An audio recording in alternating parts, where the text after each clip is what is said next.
में कीर्ति अपने बेटे दिवाकर और बहू अंशु के साथ रहा करती थी। तीनों बहुत ही हंसी खुशी अपना जीवन व्यतीत कर रहे होते हैं। अरे बहू, आज खाना मैं बना देती हूँ। नहीं माँ जी, आप क्यों तकलीफ कर रही हैं? आप आराम कीजिए, खाना मैं ही बनाऊंगी। कितनी अच्छी बहू मिली है मुझे। भगवान ऐसी बहू सबको दे। सब कुछ ठीक चल रहा होता है कि एक दिन गलती से अंशु हंसने वाली दवा खा लेती है। बस उस दिन से सब कुछ बदल जाता है। अरे बहू, मेरे घुटनों में बहुत दर्द हो रहा है, जरा बाम तो दे दे। अरे बाम लगा कर क्या करोगी माँ जी? मैं पाँव दबा देती हूँ। अरे एक तो मुझे पाँव दर्द हो रहा है, ऊपर से तुम हंस रही हो। आई एम सॉरी माँ जी। अरे फिर से हंस रही है, जा तू मेरे कमरे से, मुझे तुझसे बात नहीं करनी। हे भगवान, ये क्या हो गया? अब माँ जी क्या सोचेगी? 2 दिन बाद कीर्ति घर में किटी पार्टी रखती है। उसकी सभी सहेलियां घर आने वाली होती हैं। अरे बहू, मेरी कुछ सहेलियां आज दोपहर को घर आने वाली है। आज कुछ खाने में अच्छा सा बनाना। सहेलियां? क्यों? मेरी सहेलियां नहीं हो सकती क्या? तुम फिर से हंस रही हो? नहीं माँ जी, मैं हंस नहीं रही हूँ। अरे फिर से हंस रही हो और बोल रही हो कि हंस नहीं रही। नहीं माँ जी, मैं तो तुम जाओ मेरे सामने से और किचन का काम कर लो, जाओ। दोपहर को कीर्ति की सभी दोस्त खाने पर आ जाती हैं। अरे वाह, घर तो बहुत सुंदर सजाया है कीर्ति। अरे मैंने कहा, ये सब तो मेरी बहू का कमाल है। अरे वाह, बड़ी गुनी है तुम्हारी बहू तो। हाँ हाँ, खाना भी अच्छा बनाया है। हाँ, बहुत ही गुनी है। तो हमको नहीं मिलवाओगी क्या, या छुपा कर रखोगी अपनी हीरे जैसी बहू को? अरे नहीं नहीं, अभी बुलाती हूँ। अंशु, ओ अंशु, बहू रानी। अंशु बाहर आती है। जी माँ जी। बहू, ये सब मेरी सहेलियां हैं, मिलो सबसे। नमस्ते आंटी। नमस्ते बेटा, बहू तो बहुत अच्छी मिली है तुमको, किस्मत वाली हो तुम। किस्मत वाली?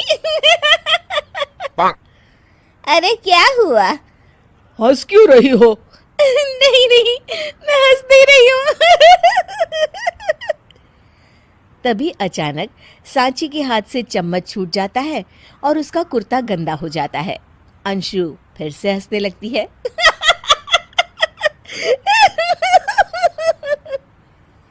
इधर सब सहेलियां गुस्सा होकर चली जाती हैं। कीर्ति भी नाराज होकर अपने कमरे में चली जाती है। हे भगवान, ये मैंने क्या कर डाला? इस तरह से तो माँ जी और उनकी सहेलियां नाराज हो गई। अगले दिन, बहू, ओ बहू, किधर हो? जी माँ जी। जल्दी से मेरे साथ चलो, पड़ोस वाले शर्मा जी की हार्ट अटैक से मौत हो गई है, उनके घर बैठक के लिए जाना है। अंशु तैयार होकर आ जाती है। थोड़ी देर में दोनों शर्मा जी के घर पहुंच जाती हैं। वहां पर सब रो रहे होते हैं। कीर्ति शर्मा जी की बीवी के पास बैठकर उन्हें सांत्वना देने लगती है। बड़े अच्छे इंसान थे मेरे पति। अच्छा। तुम हंस क्यों रही हो? वो अच्छे थे।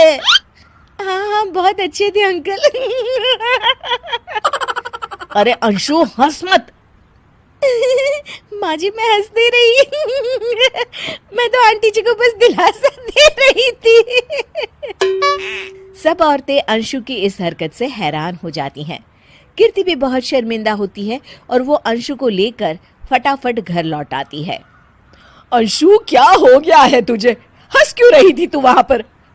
नहीं माँ जी, मैं तो बस अरे तू फिर से हंस दी।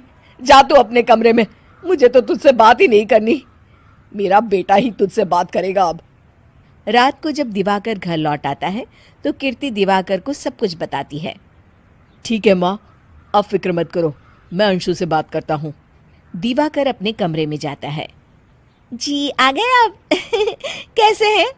मैं तो ठीक हूँ, बस सर में हल्का दर्द है। सर में दर्द? अरे इसमें हंसने की क्या बात है? नहीं, मैं हंस नहीं रही हूँ।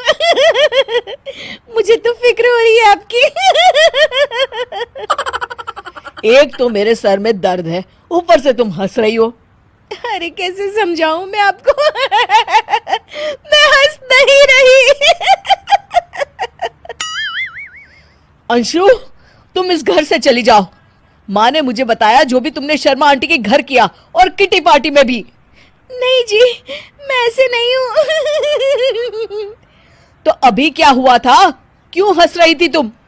रुकिए, मैं आपको सब कुछ बताती हूँ। बताती हूँ आपको सब कुछ। अंशु डायरी में लिखकर दिवाकर को पढ़ने देती है। कुछ दिनों पहले मैंने गलती से हंसने वाली दवा पी ली थी, जिसकी वजह से ये सब हो रहा है। इसका असर कुछ दिन और रहेगा।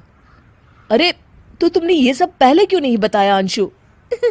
वो मैंने माँ जी को बताने की बहुत कोशिश की, मगर उन्होंने सुना ही नहीं। अरे ठीक है, मगर वादा करो जब तक दवाई का असर ठीक नहीं हो जाता तुम घर से बाहर नहीं जाओगी। नहीं जाऊंगी, और हंसूंगी तो बिल्कुल नहीं। लो, तुम तो फिर से हंस दी।